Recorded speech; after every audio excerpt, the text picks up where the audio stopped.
Livraria Espírita Couto no Lar. Segurança. Só tropeça quem está a caminho. Só era quem é livre para tentar. A palavra penitência, do latim poenitentia, quer dizer arrependimento, redenção. Dela provém outro termo, penitenciária, originário dos tribunais romanos, onde se concediam ou não as absolvições.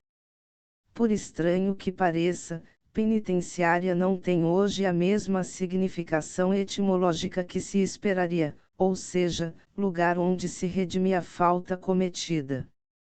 Tanto os presídios da atualidade, como muitos do passado, não criaram nem desenvolveram mecanismos educativos e de promoção social para que houvesse renovação e recuperação dos que poderíamos chamar de penitentes.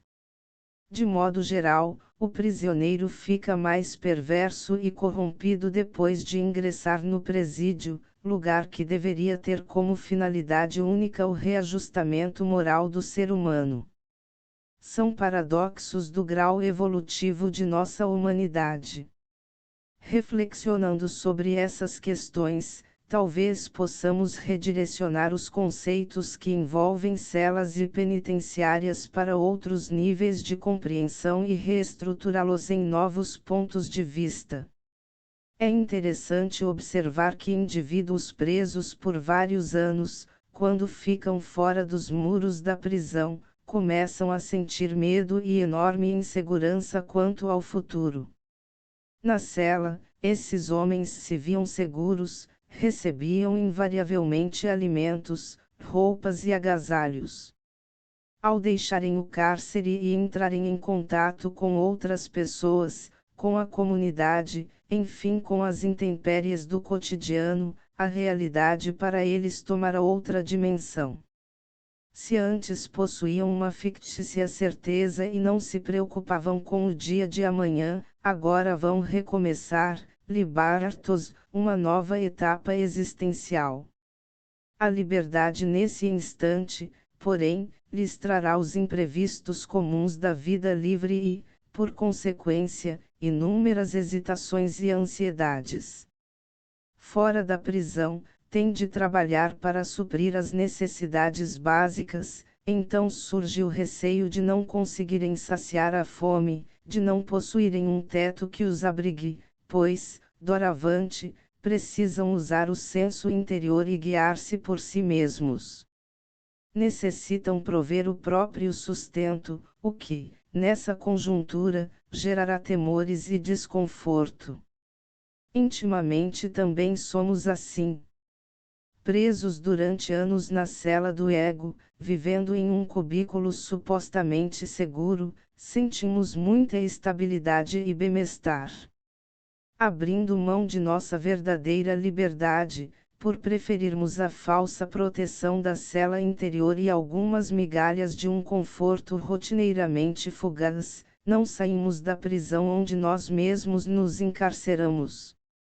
São celas que nos dão pálidas honrarias e efêmeros sucessos, por alto preço emocional, criadas por nós próprios para nos autopenitenciar.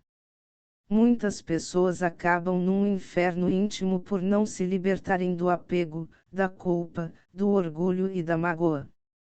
Criamos celas que isolam os sentimentos. Celas que disputam os campos sociais. Celas que mendigam afetos.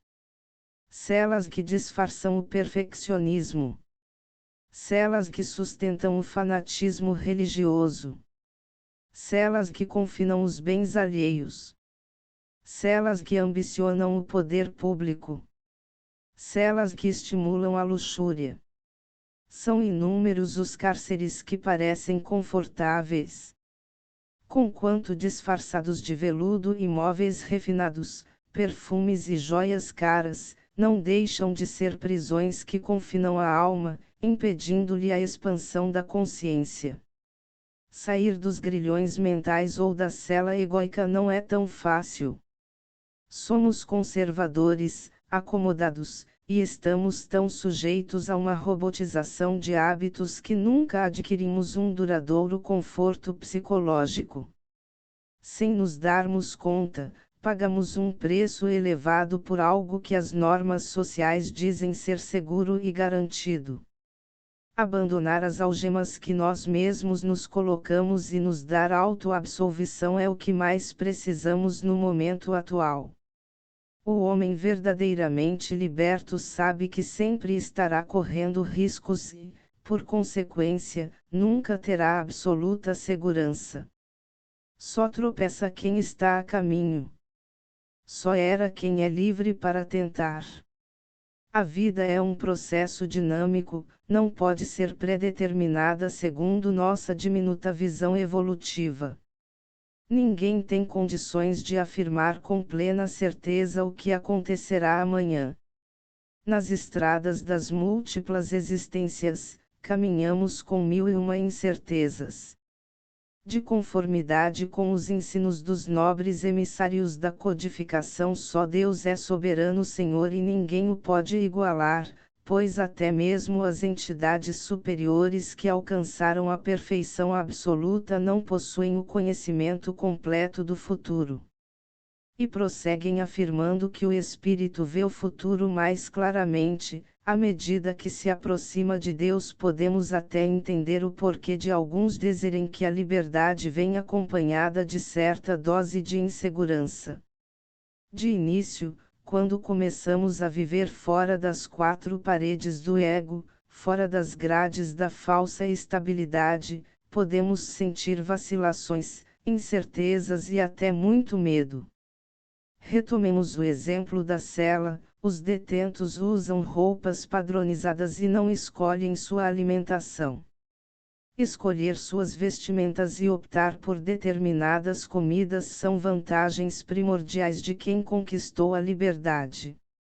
Tomar as próprias decisões, ser livre para errar, dançar, correr, rir e brincar, ser independente para trabalhar como e onde quiser, fazer o próprio horário, viajar e conhecer novas pessoas. Essa é a recompensa de toda criatura livre.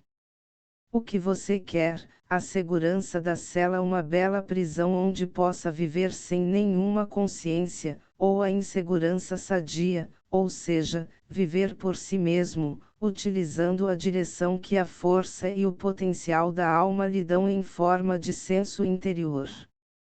Os espíritos conhecem o futuro.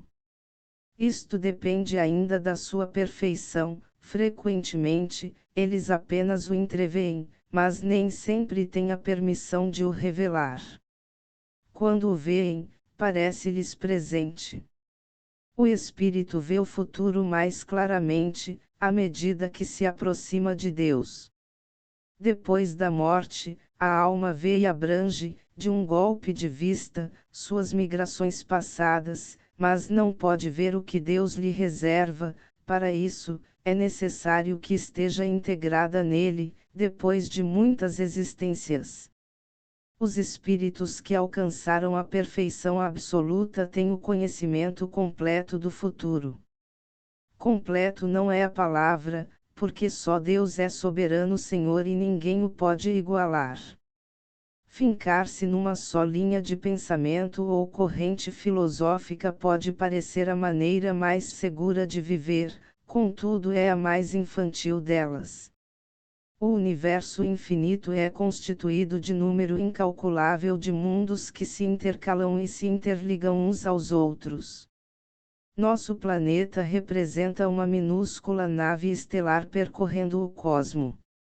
Estamos numa viagem interminável, navegando pelo espaço sideral, ajustados e guiados pelas leis soberanas da divina providência. Muitas vezes, coabitamos espaços pluridimensionais com outras sociedades astrais, porém vibrando em diferentes frequências de sintonia, o que nos impede de perceber nitidamente essa realidade. Há inúmeras esferas onde vivem aqueles que amamos outrora ou que, na presente encarnação, nos precederam na viagem de retorno à pátria espiritual. Existem momentos na vida em que somos envolvidos por inexplicáveis saudades ou indefiníveis sensações de falta de alguém. Vem-nos à mente o desejo de ir além das barreiras da memória presente, de visualizar criaturas queridas, mas não há como distingui-las pelos sentidos físicos. Um saudosismo nos abate e, na acústica da alma, algo nos fala de um passado distante e nostálgico. Berço e túmulo são simples fronteiras entre uma e outra condição. Não nos damos conta de que estamos interligados por diversas reencarnações e de que há uma gama incontável de pessoas que amamos e com as quais convivemos durante longas jornadas. Muitos de nós estamos confinados e apegados aos laços consanguíneos da vida atual, profundamente agarrados uns aos outros, visto que aprendemos a amar apenas os parentes mais próximos. Formamos uma equipe familiar sedimentada no apego, estamos amarrados nos elos corporais, que geram a insegurança e a neurose da separação. Essa forma de viver não traz segurança, as pessoas percebem o mundo através de um dualismo redutivo, que as leva a supervalorizar o status quo. Pessoas independentes e seguras veem a existência de forma criativa e habilidosa, enxergando soluções claras e objetivas para seus relacionamentos problemáticos, pois utilizam uma visão ampla de família, jamais fragmentada ou unilateral. Os indivíduos que despertam para a grandeza dos domínios da criação quebram os grilhões da possessividade que os prendiam à passageira parentela terrena. Caminham pela terra à maneira de peregrinos sem nacionalidade e sem lar, porque compreendem os fundamentos superiores da família universal.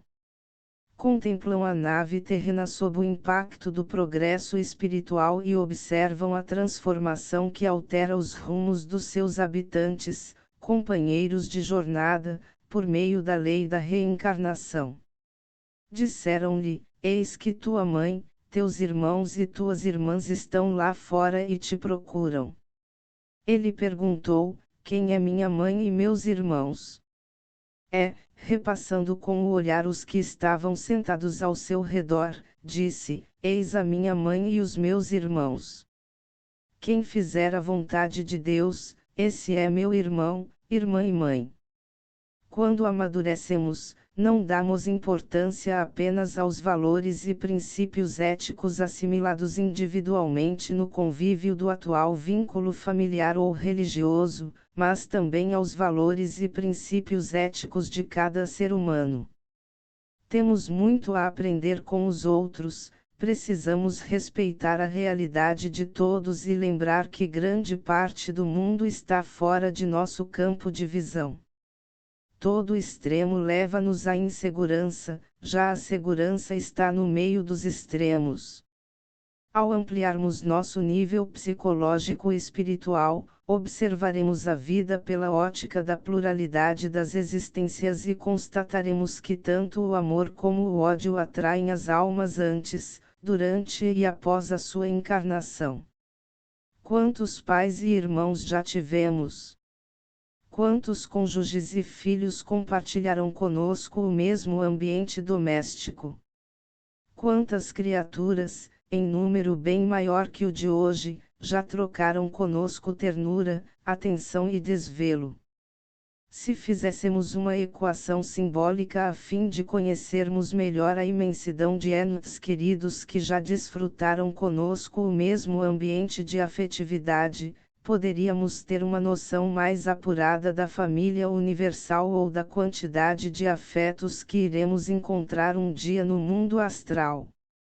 Supondo que já percorremos em nossa jornada evolutiva em torno de 200 encarnações, e que, em cada uma delas, tivemos 3 filhos e nos consorciamos uma só vez, assim ficaria nosso cálculo figurado, cerca de 200 maridos ou esposas e 600 filhos nos esperando no além-túmulo. Com quais criaturas iríamos conviver? Coisas ignoradas ou não pensadas criam mais insegurança do que as conhecidas ou já analisadas. Allan Kardec, o sistematizador dos ensinos espíritas, oferece em O Livro dos Espíritos a resposta dada pelas almas superiores sobre essa questão. Vemos nossa vida passada e a lemos como num livro, vendo o passado de nossos amigos e de nossos inimigos, vemos sua passagem da vida para a morte. De acordo com o pensamento da espiritualidade maior, os espíritos se conhecem por terem coabitado a terra. O filho reconhece o pai, o amigo, seu amigo, assim de geração a geração. Seres humanos seguros não reprovam ninguém, antes veem, em todos e em si mesmos, uma contínua e inseparável ligação com o Criador e com as criaturas. A ilusão nos faz acreditar na existência de um mundo exterior, físico ou astral, independente ou separado do mundo interior, quando, na realidade, são apenas dois lados de um mesmo tecido, no qual os fios de todos os fatos e de todas as formas de consciência estão interligados numa rede inseparável. O amor sem fronteiras, o verdadeiro amor, é sempre respeitoso e abrangente, totalmente diferente da atitude possessiva e limitada dirigida apenas à parentela consanguínea. Quando o amor fica doente, induz os seres ao isolamento, e este tudo sufoca a seu redor. A espiritualidade superior nos ensina a pensar holisticamente, lembrando-nos de que somos parte de um todo muito mais amplo. Para sermos seguros é preciso que tenhamos visão da totalidade. Segundo o apóstolo João, assim Jesus orou, erguendo os olhos ao céu, a fim de que todos sejam um. Como tu, Pai, estás em mim e eu em ti, que eles estejam em nós. O que deve, mais tarde, ter levado Paulo de Tarso a escrever às igrejas da Galácia. Não há judeu nem grego, não há escravo nem livre, não há homem nem mulher, pois todos vós sois um só em Cristo Jesus. Nós nos sentimos seguros entre irmãos, e o verdadeiro significado de irmandade é justamente olhar à nossa volta e redescobrir que, quando utilizamos o pensamento holístico, nos soltamos dos antigos grilhões de uma visão linear ou simplista. Fincar-se numa só linha de pensamento ou corrente filosófica pode parecer a maneira mais segura de viver, contudo é a mais infantil delas. Seja qual for nossa instrução religiosa, nós só nos tornamos pessoas seguras quando aprendemos a pensar em termos de universalidade, percebendo nosso papel na unidade da vida, tanto no aspecto físico como no espiritual, e buscando, acima de tudo, o bem comum, manter um compromisso com o coletivo. Quem fizer a vontade de Deus, esse é meu irmão, irmã e mãe. Essa a proposta cristã para ampliar nosso conceito de família, de humanidade, de mundo ético, enfim. Os espíritos se conhecem por terem coabitado a terra. O filho reconhece o pai, o amigo, seu amigo. Sim, e assim de geração a geração. Como os homens que se conheceram sobre a terra se reconhecem no mundo dos espíritos. Vemos nossa vida passada e a lemos como num livro, vendo o passado de nossos amigos e de nossos inimigos, vemos sua passagem da vida para a morte.